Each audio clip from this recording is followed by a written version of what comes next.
you can, for example, you can sit down and have a conversation with them across the table about something that you disagree about, and you can work it out using mental constructs, concepts, the mind, right? Body, mind, soul. So you can do that, boundaries, what are we doing? Where are we going?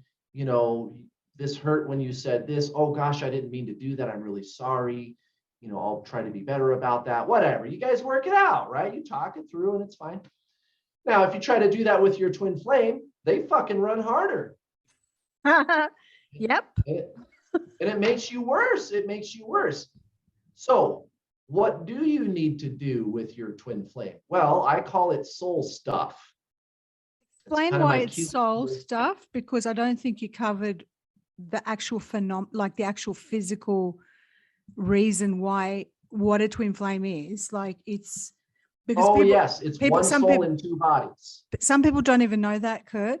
Like they don't get it. They don't get it. They just think that twin flames is you're meant to be together and you're one half of a male, and like there's one half that's male and you're supposed to. That's what they think. They don't understand it's actually a soul level, not a physical level thing, right? Right.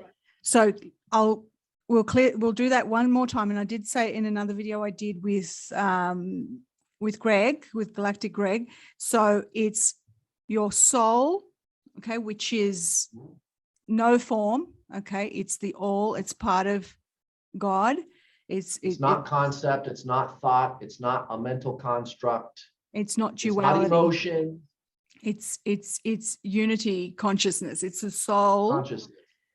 So it's a soul. It's a Doctor Who episode. It's a Doctor Who episode. Okay. It's basically like you're a soul, you incarnated in this body, and then your soul went, actually, we're going to incarnate twice.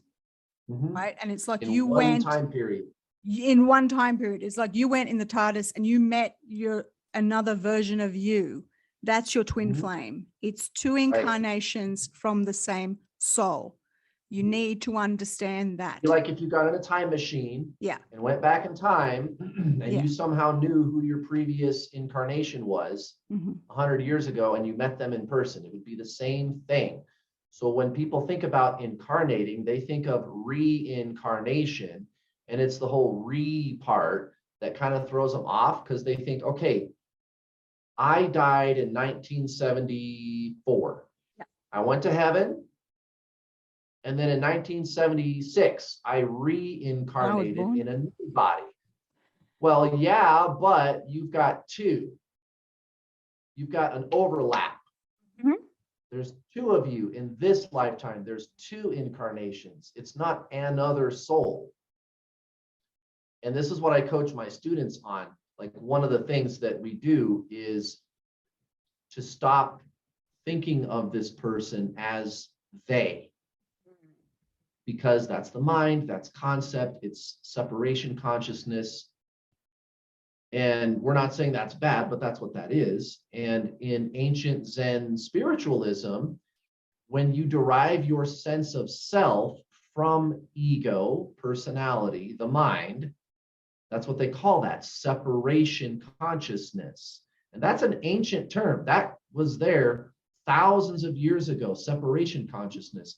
Long before the so-called twin flame community hijacked it and started misusing it. So, I'm in separation from my twin. Well, why don't you just say they're not talking to you? Why don't you just say that they're ghosting you? Why don't you just say that you split up? Why do we have to use this word separation? It's because it came from that ancient Zen principle. Now, when the running and chasing stops, when they stay permanently, they call that what? Unity. What is it? Union. Union. Yeah. Right. But you were right the first time, because again, in ancient Zen spiritualism, right, Buddhism, the Tao, ancient Christianity, before they doctored the Bible and took a bunch of shit out, right? Yeah. In ancient Zen, when you transcend the ego, and you are no longer identifying or deriving your sense of self from the duality of ego or personality, when you are instead deriving your sense of self from the true self, which is the soul, body, mind, soul. So you transcend the mind and you go, wait a minute, I never was my mind. I was always the consciousness. I was the witness of the mind.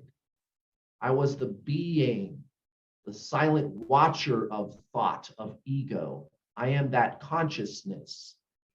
And you start to have these deeper spiritual experiences too.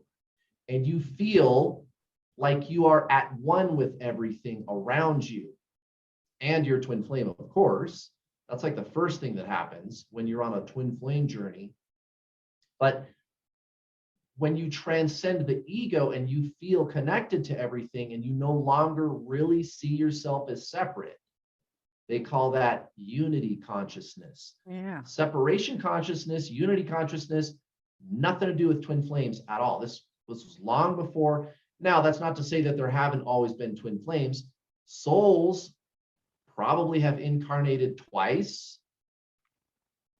This whole time, it's just happening a lot more now. And we're probably going to talk about that at some point. Like, why is it happening more? Yeah. And like a lot more.